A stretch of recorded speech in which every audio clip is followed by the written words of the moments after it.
안녕하세요. 오늘은 부를 쌓는 방법에 대해 좀 다른 이야기를 해보려고 합니다. 우리가 흔히 생각하는 부자가 되는 법 있잖아요. 어쩌면 그게 전부가 아닐 수도 있다는 거죠. 우리가 늘 듣던 그런 뻔한 얘기 말고 그 너머에 숨어 있는 진짜 비밀, 그걸 한번 같이 파헤쳐 보시죠. 부자가 되려면 뭐 복권에 당첨되거나 아니면 진짜 대박 스타트업이라도 해야 할까요? 근데 만약에 우리 대부분이 갈 수 있는 훨씬 더 현실적인 길이 따로 있다면 어떨까요? 오늘 바로 그 길을 함께 찾아보려고 합니다. 자, 그럼 첫 번째 이야기부터 시작해 볼게요.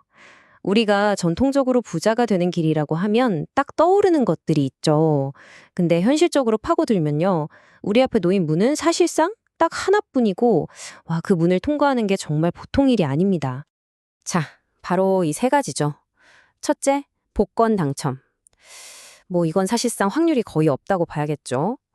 둘째, 유산 상속. 이건 뭐 내 의지로 되는 게 아니잖아요.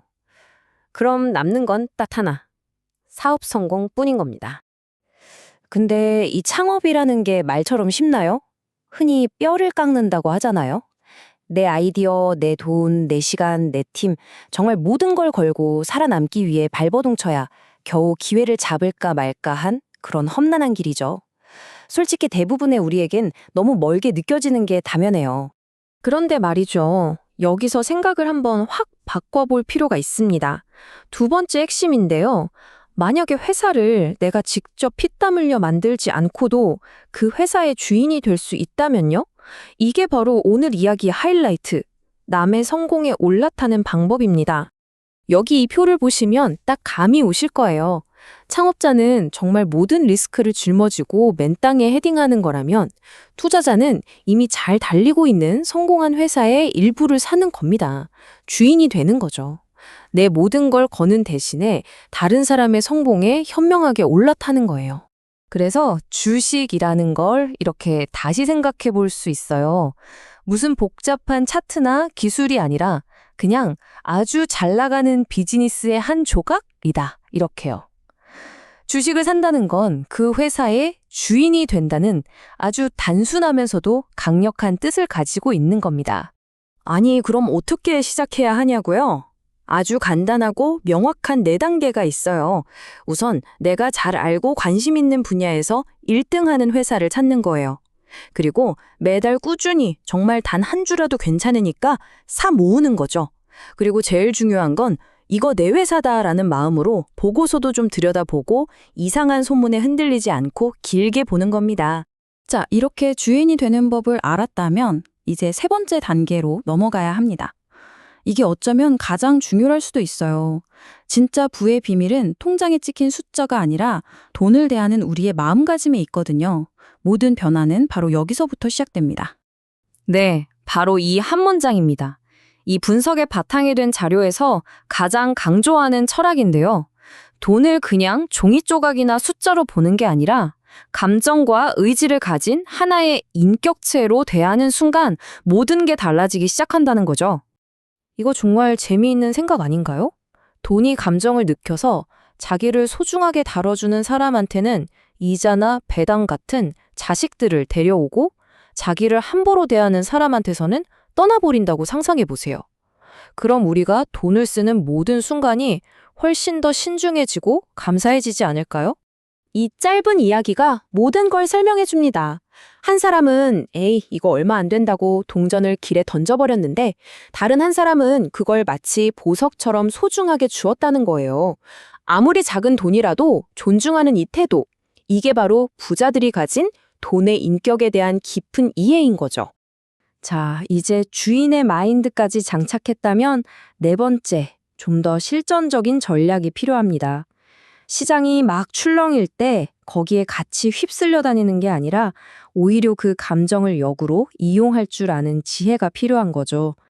투자의 신 워렌 버핏이 한 유명한 말이죠. 다들 좋다고 달려들 땐 오히려 조심하고 모두가 무서워서 도망갈 때 용기를 내서 기회를 잡으라는 뜻입니다. 이게 바로 역발상 투자의 핵심이에요. 근데 사람들의 감정이라는 게 눈에 보이는 게 아니잖아요. 이걸 어떻게 알 수 있을까요? 다행히도 이 공포와 탐욕 지수 같은 도구들이 있습니다. 지금 시장에 참여한 사람들이 극심한 공포에 떨고 있는지 아니면 비이성적으로 막 욕심을 부리고 있는지를 숫자로 딱 보여주는 거예요. 이 지수를 활용하는 법은 아주 직관적이에요. 지수가 극심한 공포 쪽으로 뚝 떨어졌다? 아, 이건 좋은 자산을 싸게 살 수 있는 기회일 수 있겠구나 생각하는 거죠. 반대로 극심한 탐욕 쪽으로 치솟는다? 그럼 아, 지금은 좀 조심해야 할 때구나 하는 신호로 받아들일 수 있는 겁니다. 자, 드디어 마지막 5번째 토대입니다. 지금까지 주인이 되는 법, 시장을 읽는 법에 대해 이야기했죠. 그런데 이 모든 기술과 전략들은 사실 당신이라는 튼튼한 기반이 없으면 아무 소용이 없습니다. 결국 핵심은 나 자신에게 있거든요. 와, 이 어마어마한 숫자, 이게 대체 뭘까요? 이게 바로 복리의 힘을 보여주는 겁니다. 옛날 얘기 하나 해드릴게요. 1540년에 프랑스 왕이 모나리자를 사려고 2만 달러 정도를 썼대요.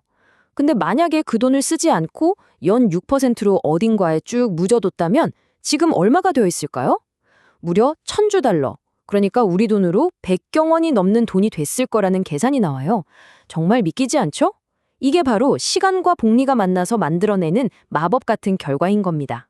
여기서 진짜 의외의 하지만 결정적으로 중요한 이야기가 나옵니다.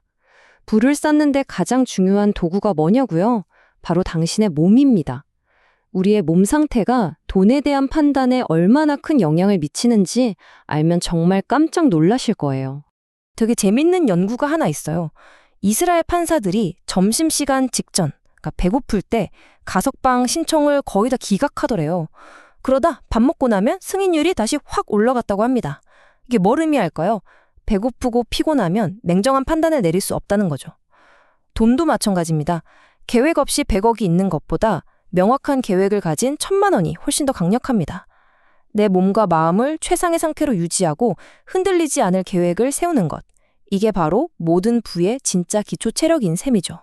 아까 돈을 인격체로 대하라고 했던 말 기억나시죠? 그렇다면 한번 생각해 보세요. 지금 여러분의 돈은 어떤 이야기를 하고 있나요?